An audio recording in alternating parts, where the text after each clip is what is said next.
हरियाणा के मुख्यमंत्री नायब सिंह सैनी संबोधित कर रहे हैं, क्या कुछ कह रहे हैं, लिए चलते हैं। यह है कांग्रेस पार्टी के पदाधिकारी हैं। देश का अगर सम्मान बढ़ रहा है, देश का दुनिया में गौरव बढ़ रहा है, तो इस प्रकार की जो हरकत की गई है वो दुर्भाग्यपूर्ण है। कांग्रेस ने कभी देश की संवैधानिक संस्थाओं को अपमानित करके माफी नहीं मांगी, परंतु आज देश देख रहा है कि ऐसे लोगों को आने वाले समय के अंदर जो देश को हर उस मोर्चे के ऊपर अपमानित करने का काम करते हैं, इन्होंने जगह नहीं छोड़ी कोई भी। हमारे बहादुर सैनिक अगर एयर स्ट्राइक करते हैं, ये राहुल उठ करके उसका हिसाब मांगते हैं भी की भी है नहीं की है। हमारे अगर बहादुर सैनिक सर्जिकल स्ट्राइक करते हैं तो उसका हिसाब मांगने के लिए उठ जाते हैं। ये दुनिया के अंदर भारत को किस प्रकार से नीचा दिखाने का काम कांग्रेस पार्टी और राहुल गांधी कर रहे हैं, परंतु आदरणीय मोदी जी के नेतृत्व में भारत आगे बढ़ रहा है। इसकी जितनी निंदा की जाए कम है और ऐसे लोगों के खिलाफ सख्त कार्रवाई होनी चाहिए। देशद्रोह का मुकदमा दर्ज होना चाहिए, जिससे कि उनको सबक लगे कि अगर देश का कहीं अपमान हो रहा है तो देश के 140 करोड़ लोगों का अपमान है। क्योंकि इस समिट के अंदर जो है, इस समिट भारत मंडपम में चल रही है, उसके अंदर पूरी दुनिया से सब अलग अलग बड़े प्रभुजन आ रहे हैं और बड़े नेता भी वहां आ रहे हैं, बड़े बड़े ऑफिसर्स आ रहे हैं, जो वर्ल्ड के अलग अलग लोग हैं इस समिट के अंदर हिस्सा ले रहे हैं। और ये समिट पहली ऐसी समिट है कि आने वाले समय के अंदर जब हम एआई की तरफ बढ़ रहे हैं तो किस प्रकार से ये भारत और युवाओं को रोजगार मिलेगा।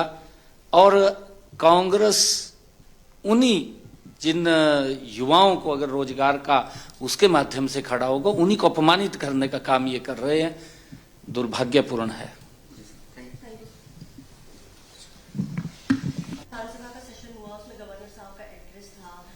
उसमें क्या कहना चाहेंगे? गवर्नर साहब ने सरकार की बहुत सारी चीजें भी बताई, हालांकि ऑपोजिशन उस पर सवाल बहुत उठाए कि उन्होंने सिर्फ सरकार की उपलब्धियां बताई, बट आपका क्या कहना है इसमें? नहीं, देखिए, आज विधानसभा का ये बजट सत्र का प्रारंभ हुआ है और हमारे महामहिम राज्यपाल महोदय आज उन्होंने हमारे सदन को संबोधित किया है।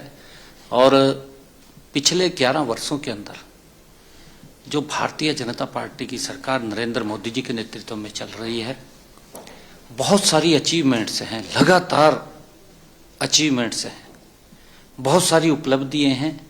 आम व्यक्ति के जीवन को सरल करने का काम हमारी सरकार ने किया है। चाहे लोगों तक लाभ पहुंचाने की बात हो, गरीब व्यक्ति के जीवन में बदलाव लाने की बात हो, चाहे गरीब व्यक्ति को मकान बना करके देने की बात हो, बहुत सारी अनेक उपलब्धियां हैं। चाहे युवाओं को रोजगार देने की बात हो, चाहे किसान को उसकी फसल का पूरा मूल्य देने की बात हो, चाहे किसान के मुआवजा अगर खराबा हुआ है तो उस तक मुआवजा पहुंचाने की बात हो, या आयुष्मान जैसी योजना, चिरायु योजना के माध्यम से व्यक्ति को सुरक्षित करने की बात हो, एक सुरक्षा कवच के रूप में हमारी सरकार ने पिछले जो 11 वर्षों के अंदर हरियाणा प्रदेश के जन के उनके बदलने का काम किया है। चाहे विकास की बात हो, आज अगर गांव के अंदर देखें, गांव की तस्वीर बदलने का काम पिछले लगभग 11 वर्षों में हमारी सरकार कर रही है, गति से काम कर रही है। और आज महामहिम राज्यपाल महोदय जी ने बजट सत्र का शुभारंभ किया है और अब उसके ऊपर चर्चा होगी। जो महामहिम राज्यपाल जी ने आज बात रखी है उसके ऊपर चर्चा होगी आज, क्योंकि उसका प्रारंभ हुआ है। सर, चाहे वो सरकार की कोई भी चीज हो, अपोजिशन की तरफ से कभी सराहा नहीं जाता है। अब आज चाहे आप गवर्नर साहब का एड्रेस ले लें, हुड्डा साहब ने काफी कुछ कहा कि उन्होंने सरकार की सिर्फ उपलब्धियां बताई, कोई भी चीजें कमियां नहीं बताई और अच्छे से उन्होंने उसको पढ़ा नहीं, साथ में नेवा होटल का भी किया जिक्र, उस पे क्या कहना चाहेंगे आप?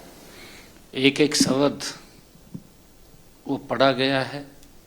देखिए कांग्रेस ने क्या किया है उसके ऊपर चर्चा में आएगा विषय। फिर ये बोलते हैं कि पिछली बात ना करो। भाई कंपेयर तो कहीं ना कहीं करना पड़ेगा विषय।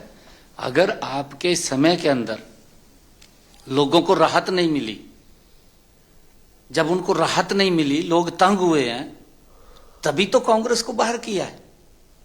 आने वाले समय ने तो एक ऐसा मोमेंटम खड़ा किया था, खाली जैसे गुब्बारा बन जाए कि कांग्रेस आएगी कांग्रेस आएगी। भाई एक्चुअल में जब काम हुए धरातल के ऊपर, गरीब परिवार के बच्चे को बिना पर्ची बिना खर्ची के नौकरी मिली, गरीब व्यक्ति का इलाज मुफ्त हो रहा है, आज गरीब माता के घर की रसोई में कनेक्शन पहुंचा है, आज गरीब परिवार की रसोई में 500 रुपए का गैस का सिलेंडर पहुंच रहा है, आज जब किसान को उसकी फसल का उचित मुआवजा मिल रहा है, 24 फसलों का मुआवजा मिल रहा है, तो फिर इनको तो दिक्कत आएगी। इनको कहाँ उपलब्धियां दिखाई देंगी? इनको उपलब्धियां दिखाई नहीं देती। इनने तो पता नहीं मोटा चश्मा लगा रखा, कौन सा दूर तो इन्हों नहीं दिखाई देता बेचारे नू। ये तो खाली विरोध करने पर खड़े हैं। अब देखिए, अभी थोड़ी देर पहले की बात मैं बताऊं, दिल्ली के अंदर कौन व्यक्ति इनको स्क्रिप्ट लिख कर दिया? राहुल गांधी को दे दिया स्क्रिप्ट लिख का। अरे वर्ल्ड लेवल की एआई समिट भारत मंडपम दिल्ली के अंदर हो रही है, राहुल गांधी ने कह दिया, कहा कपड़े तार का वहां पर दौड़ लगाई जाए। देश को अपमानित करने का काम किया है इन्होंने। हर हमारी संवैधानिक संस्था को अपमानित किया है इन्होंने। देश के महामहिम राष्ट्रपति को, देश के महामहिम उपराष्ट्रपति को, देश की संसद को और संसद के अंदर माननीय अध्यक्ष को, देश के अंदर हमारे जो जुडिशरी है उसको अपमानित करने का काम किया, देश के लोकतंत्र को अपमानित करने का काम, देश के चुनाव आयोग को। ये संवैधानिक संस्थाएं हैं सारी की सारी। और राहुल तो कांग्रेस क्योंकि खत्म हो चुकी है, अब तो ये मुझे ऐसा लग रहा है राहुल पजल हो गया है। मैं तो कांग्रेस के नेताओं को कहना चाहूंगा कि इसको कहीं चेक कराना चाहिए, अच्छे डॉक्टर थे, अच्छे डॉक्टर से इसका चेक करा करके इसको दवाई देनी चाहिए, क्योंकि विजन नहीं है। जब विजन नहीं है तो नीति नहीं है, नीयत इसकी नहीं है। भाई 55 साल शासन किया है, अब तय कपड़े कटवाए का दौड़ लगवा रहा। ये भी कांग्रेस वाला के सारी कपड़े कटवा मंडल लग रहा ही नहीं कुछ इनके पास। तो खराब हो लिया काम कांग्रेस का कतई, पूरे देश से हो गया। अब नहीं इनको कोई घास डालने वाला है। ये भी ये कुछ भी करें, क्योंकि इन्हें अपना शासन नहीं देखा। अपने शासन के अंदर किस प्रकार से अत्याचार लोगों के ऊपर किए हैं, किस प्रकार से देश के अंदर आतंकवाद कांग्रेस के समय में बढ़ा है। आतंकवाद को खत्म करने का काम अगर किसी ने किया है, नरेंद्र मोदी जी ने किया है। भारत को अगर सुरक्षित किया है तो नरेंद्र मोदी जी ने किया है। आज दुनिया के अंदर भारत किस गति से बढ़ रहा है, ये तो कोर कसर नहीं बेचारा छोड़ रहा। ये तो जाएगा कभी अमेरिका में, कभी इटली में, कभी इधर कनाडा में चला जाएगा।